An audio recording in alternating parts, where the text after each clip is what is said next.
Good day everyone! So welcome back to my channel. This is Christian Asenio. Ngayong araw, mag-share lang ako ng thoughts. A very long time na hindi po tayo nakagawa ng content for personal reasons, and I really miss you guys. Din sa mga nakakapanood ng mga videos ko is maraming salamat, at hanggang ngayon nanonood pa rin kayo. I was just thinking na nung nagsimula tayo sa layer poultry farming, nagsimula kami around 2019. Start po kami sa pinakababang presyo ng price per tray, nasa 120 pesos per tray ang benta namin ng mga produce namin. So hindi siya ganun ka profitable compared sa mga inputs namin like feeds, manpower, and electricity, like that.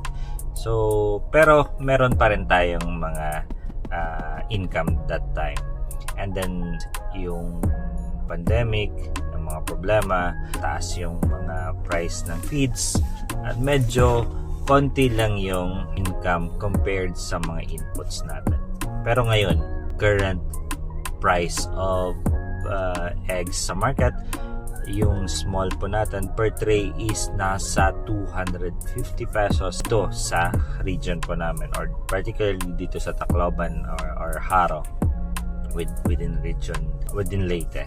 Hindi ko lang alam kung magkano sa Southern Leyte or sa near provinces namin like Cebu, Bicol, and Caraga region.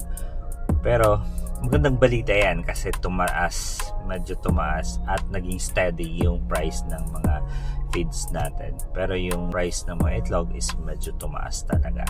So, doon sa mga future farmers na gustong pumasok sa layer poultry farming, is medyo magandang balita ito para sa ating lahat, or para sa inyo na gusto start at mag-invest sa layer poultry farming. So sa mga future at gustong malaman kung paano magsimula sa layer poultry, just hit me up or message me in my inbox, Facebook, YouTube, marami pang mga social media channels. So para matulungan po natin kayo or ma-share natin yung mga knowledge at mga experience po natin sa layer poultry farming. Maraming salamat sa mga nanonood pa rin, at sa mga manonood pa, maraming salamat at happy farming sa lahat. Thank you.